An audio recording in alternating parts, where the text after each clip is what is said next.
Hi, Skinnerbeckies. We thought it was important to let you know that the episode about Hello Darling CEO Taz Mercer was recorded prior to her statement, which was released a few days ago. I think it was on Saturday. Um, our views in the episode were what we felt at the time, and even after her statement, I feel a lot of it still rings true. But give it a listen. Let us know what you think, and then also read her statement. And does it change what we initially thought? Okay, cool. We look forward to hearing your thoughts.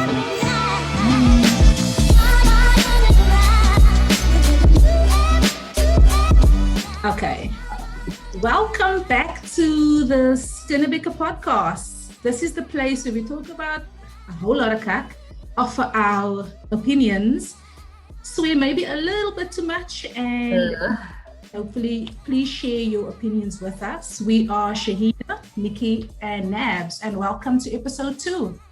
Thanks, Shahina, for that awesome intro. How are you guys? How's the week been? What's the goss in your personal lives? Anything big going on? No. Yeah. Nothing. My ex is still sliding into my DMs. Are you serious? Like, I don't even know anymore. I don't even know what to say anymore. That's Why crazy. haven't you blocked him though? I don't know. I have a soft spot for him. I have a soft spot. Sometimes they just you allow the bad behavior because you do. Yeah. Oh yeah. Oh no. Definitely. Like a stray dog. That's kind of cute, and you leave it. Yeah. Leave it to come to your gate every now and then because he's cute. I've had like a busy week with work, but then we had this thing at school yesterday where so we're always late for school, which is terrible, I know. But now the teacher was like saying that the kids who come late have to sit at the office instead of coming into class immediately because it disrupts the class.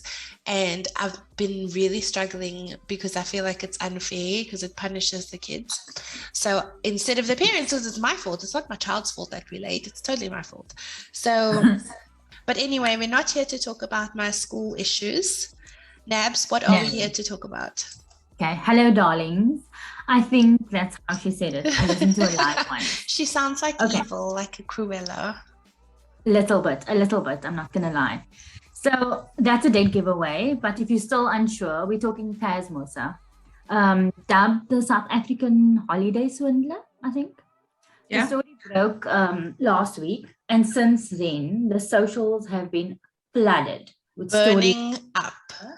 There's a lot that's been said, hey, and some of it's quite like cutting. Like people sound hurtful. Okay, Nix, can you? You have been on top of that shit the minute it broke. I think. I was reading the tweets and the news. Yes, I was. Base us what happened. So there's this lady, Tasneem Moosa. I think she's based in Durban. And she started a company, a small boutique travel agency called Hello Darlings. What a name, though. I feel like that's very weird. So she had this boutique travel agency and she was selling people packaged holidays in Dubai and the Maldives for very discounted rate. People did go on holidays and they did go on really good holidays. And there are a ton of influencers who even now this week, just before the news broke, I saw there was an influencer already, was currently on one of the Hello Darling packages successfully. Don't talk up. Yeah, I'll send you the link. When the story broke. She was on holiday when the story broke. She was still posting, tagging them, and people were commenting, going, "Oh my God, what is it?" And she did a story saying like she didn't know she's on one of the packages right now. So anyways, people were going on successful holidays. That's my point. It wasn't like a total fucking scam. She had a few influencers, not many working with her, but then we went into lockdown. And then really last year, she started using influencers a lot more, or it seems like it kind of picked up last year. Maybe those contracts were discussed while we were still in lockdown, but there was no travel possible. And she had some very, very high name, like, what do you call it? Influential influencers, like big followings, going on these holidays with her company. And the influencers that she used, they did have good holiday experiences. We saw them on Instagram. We liked, we commented, we shared. It sounded fantastic, whether trips to Turkey, trips to Dubai, trips to the Maldives. It looked beautiful. And then people obviously went on the site and they realized that here was a person offering a package to a dream destination like the Maldives for what to most kind of, I wouldn't go that far, but for middle class South Africans, accessible, right? I mean, in comparison to what it usually costs. Totally, right? Totally. And then trips were cancelled and she was unable to refund people, or there was some scuffles about her being able to refund people. And she went on live, and on her live she had said that she's working on it and she's going to be refunding people, and then she just fucking disappeared. But okay, what's the timeline here? Because I remember watching a live, and she was not in South Africa when she did it, and I think it was maybe a month or two ago. Yeah, and like February. Yeah, and she was still saying, darlings, I'm putting together this package and you're gonna love it, and blah blah blah blah blah blah. And it was in February. I was like, yo, this means they have money, maybe, you know? And exactly. It's wonderful that this was happening in a parallel universe to the one which I live in. Thanks, man. Great. Great. So anyway, so now she's like gone. She's gone. She's in the wind. Nobody knows where she is, what's going on. When they did the tally of all the money that she apparently stole, it came to like over 100 million rand. Some people said 110 million. Some people said just over 100 million. So she made bank, right? Yeah, that is more than a chunk of change. Oh my God, so much more. And now she's missing. So now that we're at the point where I also think she's in the Maldives or in Turkey, who knows? But what's going to happen now is the big question. And then also, obviously, people are looking to the influencers for a sense of accountability. And that is what we're here to chat about today, because it's a fucking minefield. Nikki, I mean, I know the story like blew up this week, but there was already rumblings in January, because I remember some influencers posting on their Instagram saying that they've heard the complaints and they're not understanding what's happening. They've reached out to Tazz and the team. Yeah. And it really felt like, exactly, that's what I wanted to say. It really felt like they were putting themselves in the position of being the go-between between the Hello Darlings brand and the influencers audience. They had stepped into that space and said, we know that you're frustrated. We know that you're not getting answers from Hello Darlings, and we're going to go speak to the team. And we did speak to the team, and they assured us they were going to sort it out. So they put themselves there as the wedge between the brand and the customer, right? That was in January. January. Yeah. Okay, where are we now? We're in March. So we're in March. Just beginning of March. And but you said that somebody is currently on a Hello Darlings package. And when I say somebody, I but influencer, because otherwise I would. It is an influencer, yes. She's a travel blogger. This lady was sus. Everybody was like, yay, there's something happening here, whatever. It continued. The endorsements continued, right? So that's something that I guess is also like a bit of a question mark, because maybe this person that's on one of the holidays now had confirmed and booked everything last year, right? Okay, but at some point leading up to it, you'll have a conversation with the team, right? As an influencer, you're being, you're not there. They've all said they weren't paid, but they got free holiday. So you got this free holiday. Then you're going to tell the team that gave you the free holiday, okay, we're going on our holiday in March. This is my content plan. This is how your brand will feature. This is how many posts. At some point between when you booked and when you depart, you will have that conversation. Yeah. And you will definitely notice the rumblings around the brand. Exactly. And you know what? They're saying it was not a free they got a free holiday. They were not paid. Yeah. So they didn't have money, but they got a free holiday. But this is what I want to talk about, Nabs. This whole thing of they saying they weren't paid. Maybe they weren't paid, but they were definitely incentivized to promote. Someone shared a WhatsApp screenshot, and it was basically for every person that signs up using their code, because they all got given like codes. I think it was just their first like a discount code. Their handle. So they were given a discount code, and if someone books using their discount code, they get a 6,000 Rand off towards their next holiday. So imagine you sign up, that 60K towards your next free holiday. So maybe not money, but come on, that's like a huge amount of money to get as a discount on a holiday. What the fuck? You know? So people are angry. They are valid. I mean, come on. But I'm feeling that it's a little misguided. That's what I'm feeling at the moment.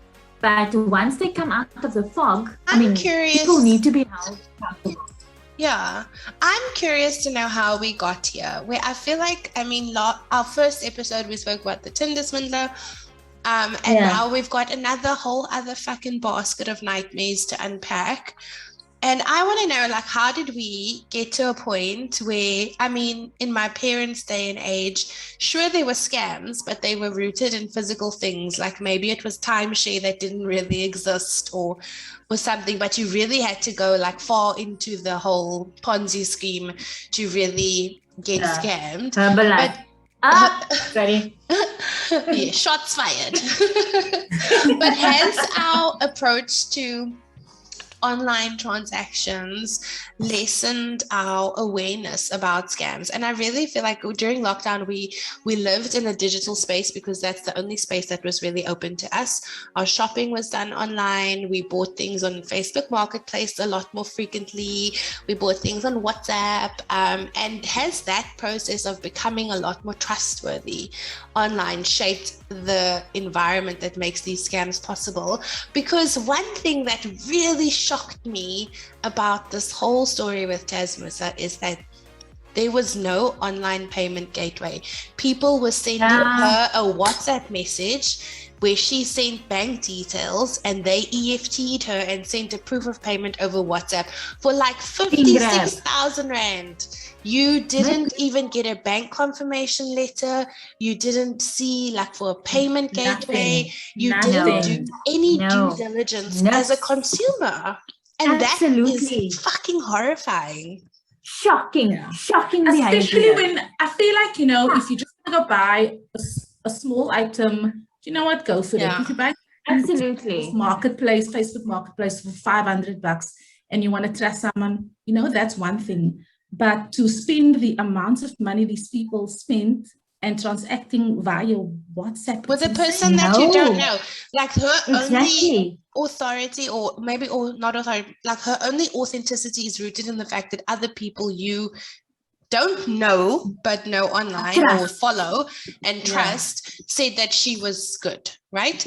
That's the only real like reason that you feel comfortable doing it. Yeah, so that was something that I felt was really, really crazy. Like, how does that even happen? Like, how do you even EFT someone you've never met 56,000 Rand without knowing if her business is even legitimate, you know?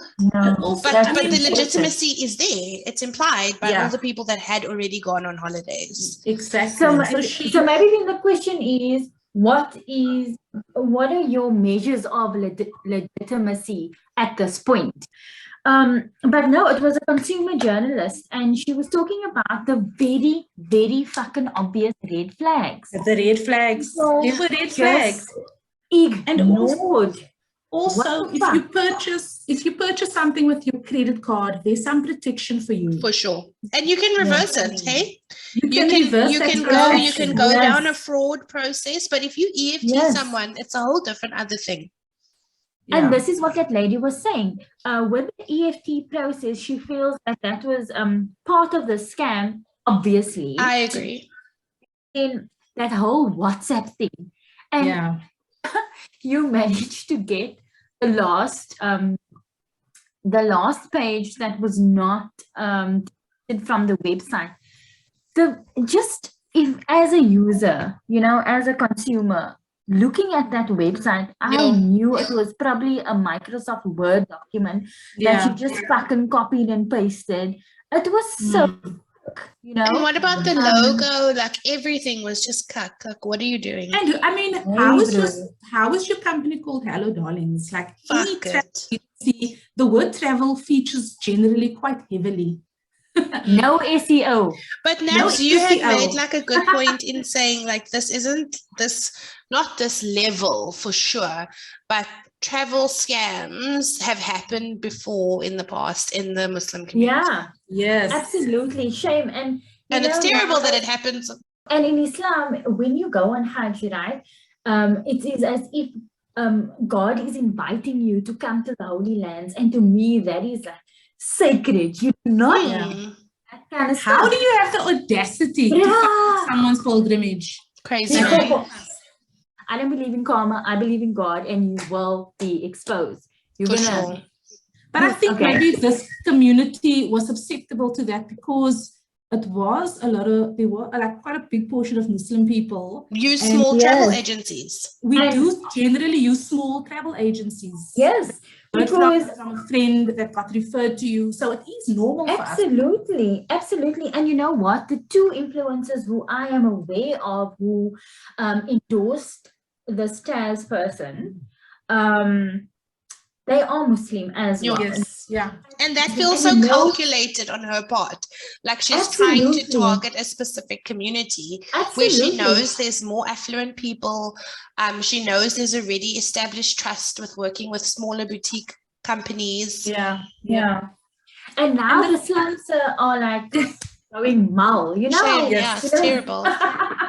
So I want to just try and like move us in the direction of talking about the influencer part of it.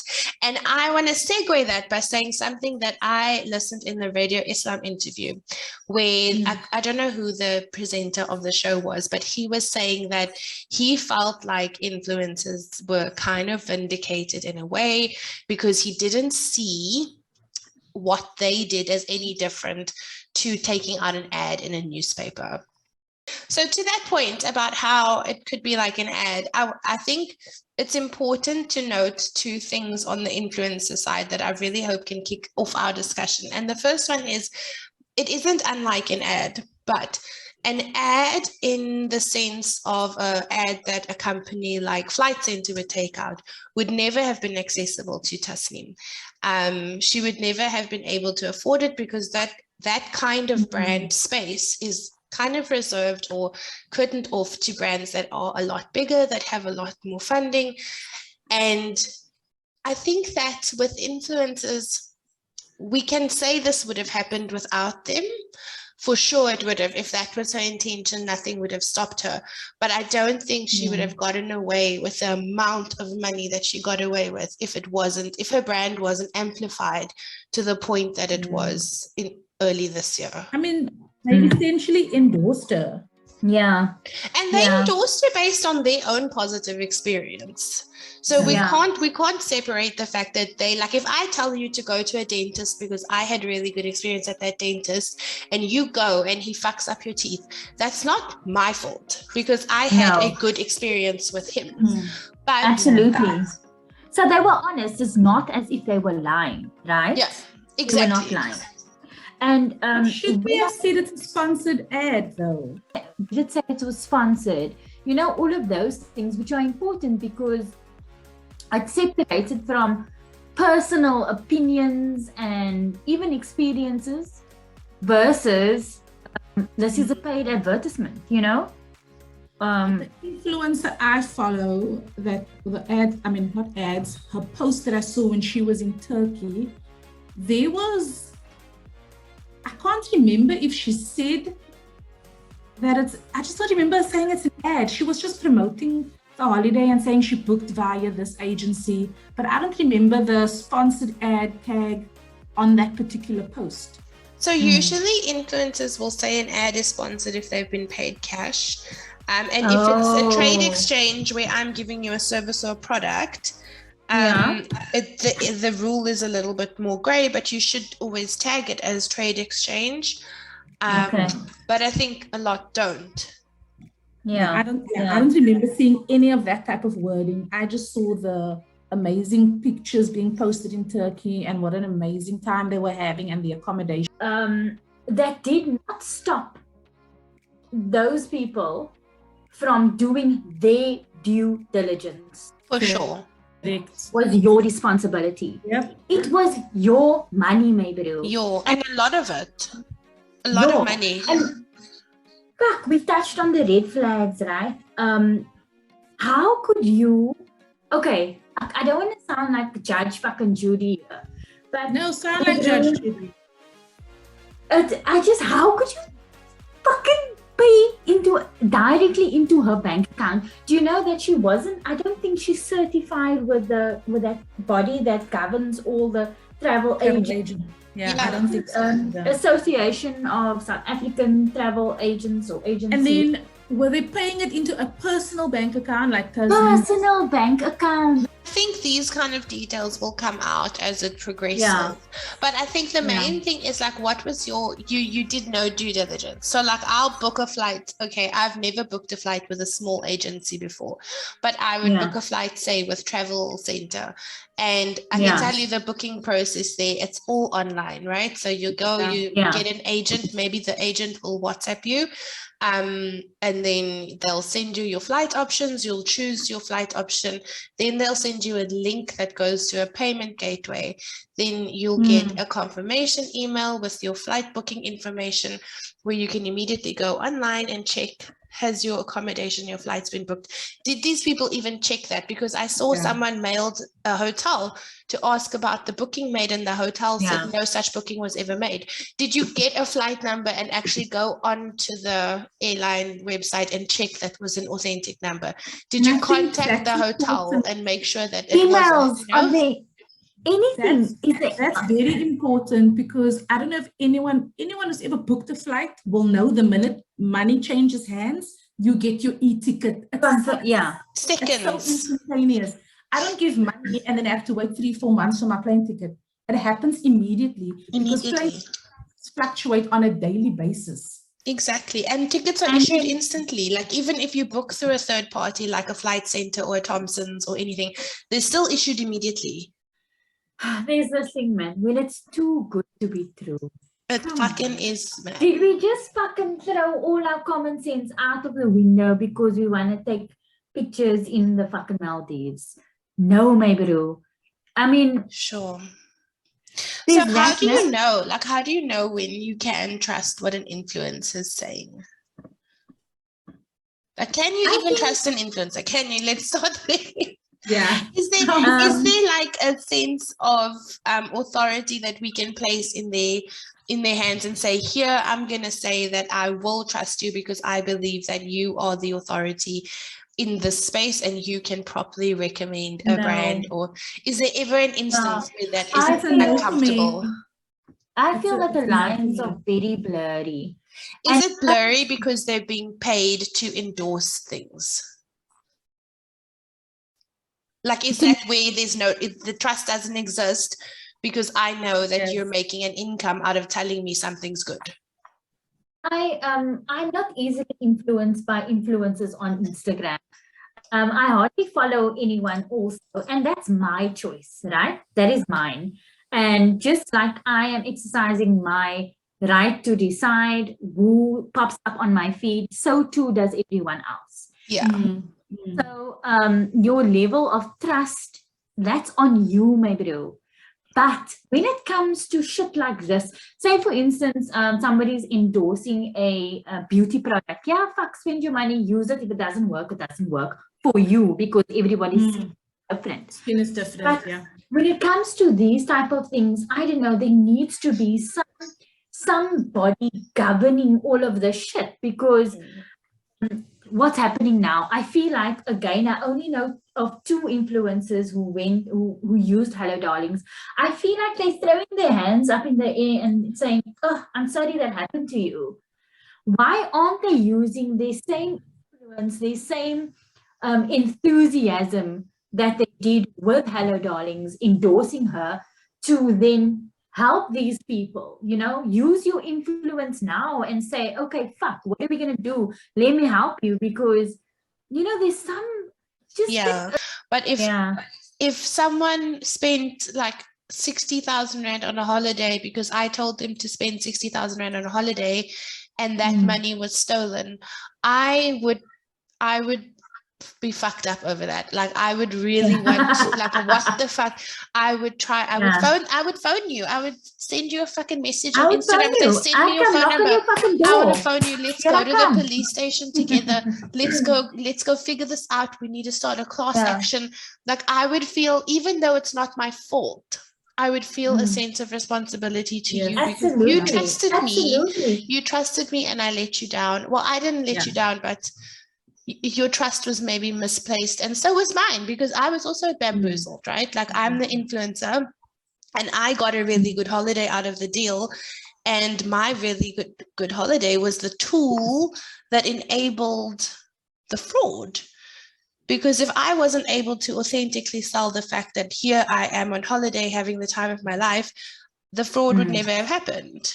Yep. So we're both fucking fools at the end of the day with egg on our face.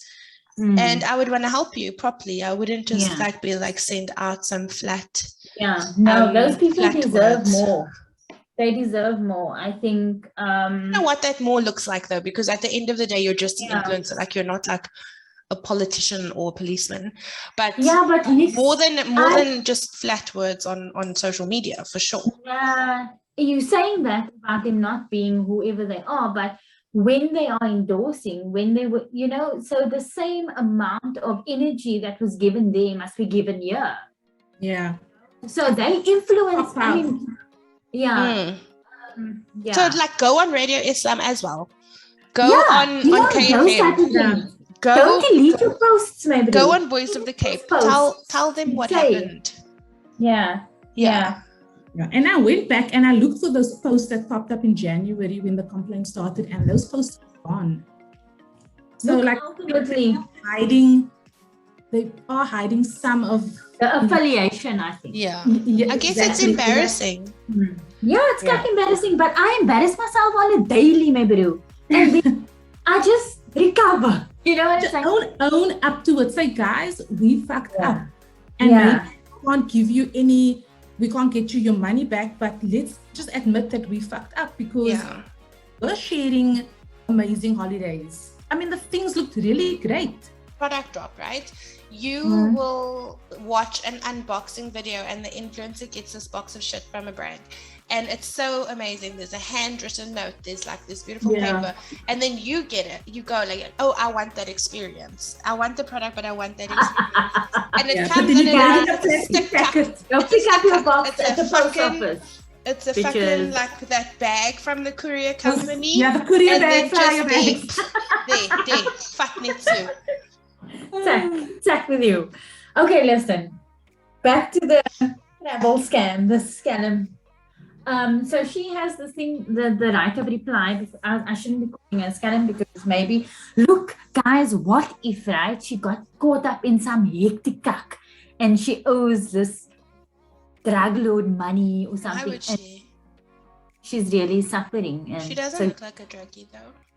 Brad, does she look like a skelm? She does, actually. No, she looks like evil. She has very thin lips. Anyone with thin lips is not for me.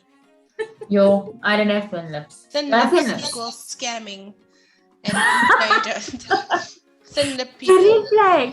Red flag. Someone got thin lips. Don't dollar.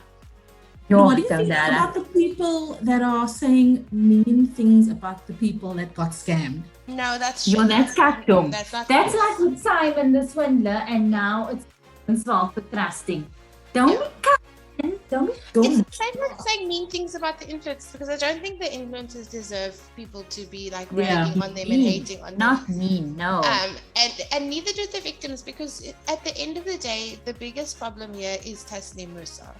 And the fact that people on both sides of the story, the influencers and her customers, trusted her, and she betrayed that trust. And it's not either one side's fault. I think we must go find her. Somebody go find her. Someone must. We'll bring her back.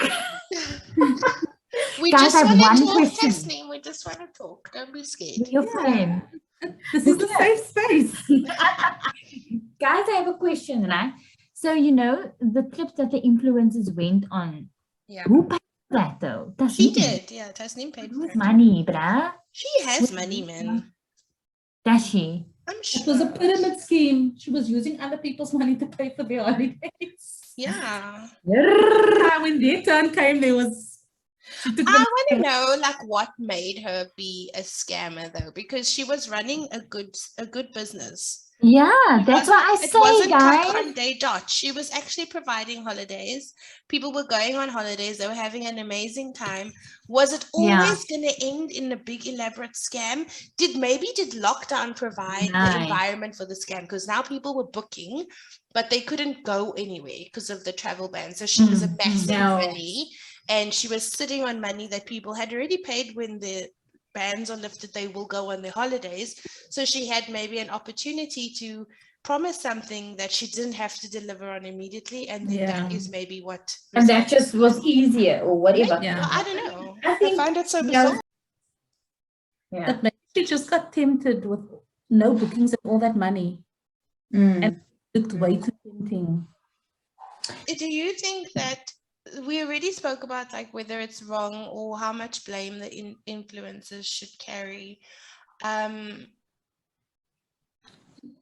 I don't think they should be held, because they shouldn't be to blame for the fact that people EFT'd money. But are they blameless?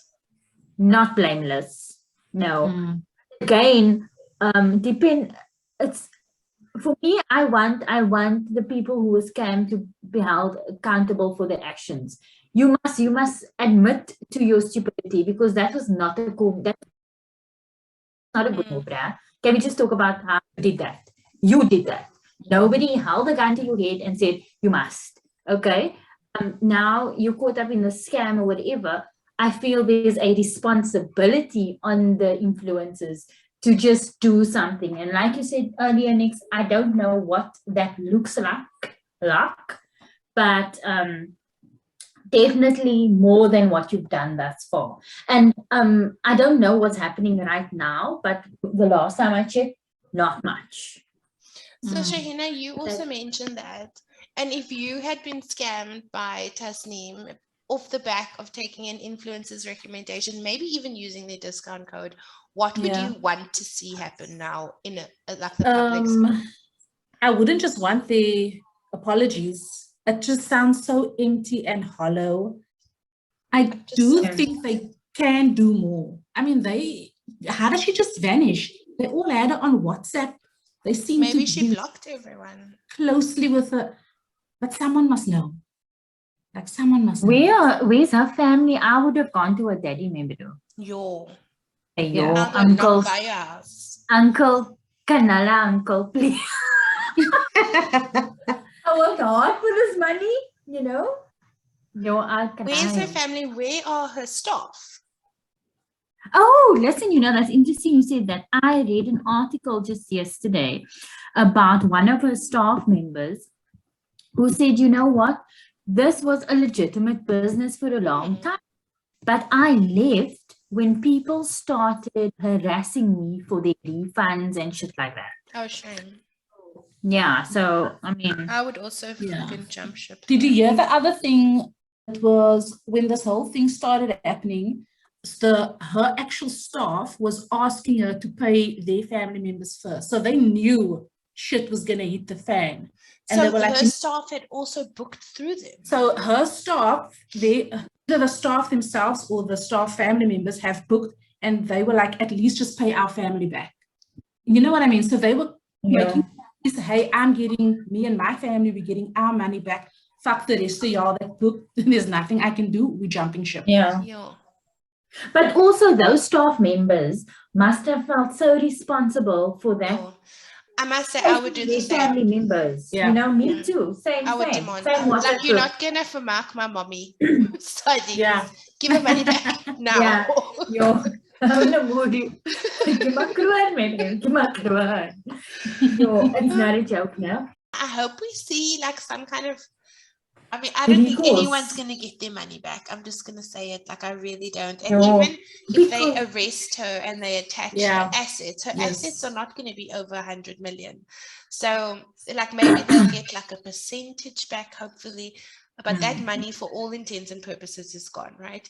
So, all we can really hope for is that she gets the might of the judicial system thrown at her. Yep. She'll probably get 14 days. I think if she goes to jail, people will feel, okay, something was done. Vindicated. Money back, they'll feel they'll maybe be, I don't know. I would still be pissed something at least. I lost, but it's something. Yo, I just want to say that I'm very happy. I'm not one of those men, sir. I'm sorry. I'm happy. Alhamdulillah. And I do feel like I will never book through a small agency. Same. Just like I would never give Simon money, I'd never give a Tazz Moosa money. No, I might have. Actually, no, I'm not going to lie. I might have in the past. If there was like a travel company that I felt like, oh, that's a good deal. Flights and accommodation to New York for really cheap. And I saw that other people had positive experiences. I might do it, but not now. Never. Yeah, now we are Flight Center's got my money till the day I die. But we're definitely more wary now, and she's now fucked it up for other small businesses. For sure, talk about now we're going to go to the Flight Center. We're going to go to Flight Center. And this is a nice opportunity for Flight Center maybe to start offering like pilgrimage packages that are more competitive. Closing comments, guys. Does anyone have closing comments to this? Because just really happy. I could really go on about this for ages. I think my closing comment is when you make a big purchase, you do your research. Please, guys, please. Ask for a fucking ID book scan or a bank confirmation letter or just something proof of banking details you can take to the ID police, you know. And don't EFT people ever. If it's more than 500 rand, don't give your money away. Also, I hope you get to go on those holidays though, you know. Anyway. Okay, that's a wrap. If you have any questions or comments or concerns or anything you want to tell us about, you can email us at theskinnerbeckerpodcast@gmail.com. And just say hi, guys. Please send us an email. And just like say anything you want to, like just send us a message. So we love to hear you. from you. And if you have more tea on Hello Darlings, please let us know. Share that. Spill it. Send us your location. Remember to follow and rate us on Spotify and Apple Podcasts, and check in with us on Instagram to stay up to date with our news and what. We really want to hear from you, so leave a comment wherever you find us, and we'll see you again next Monday. Bye, darlings. Bye. Bye.